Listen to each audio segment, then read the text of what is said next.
Sukwaki. Pero dito pa kami sa labas. Ayan guys, oh. Napakaganda ito guys pag gabi or pag hapon. Ang daming tumatambay dito guys. So ito yung ano guys, nakikita natin sa social media. Ito yung nakikita natin sa SOCMED, kung saan sikat ito guys. Ayan, oh. Sukwaki. Ito po yung traditional market ng Qatar. Tingnan nyo guys. Okay, tara, let's go. Yan guys, oh.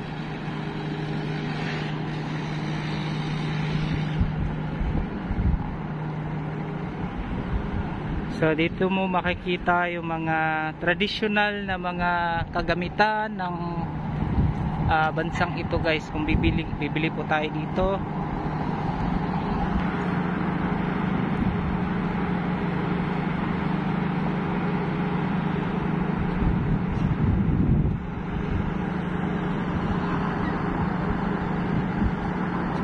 Daming turista dito guys na pumupunta.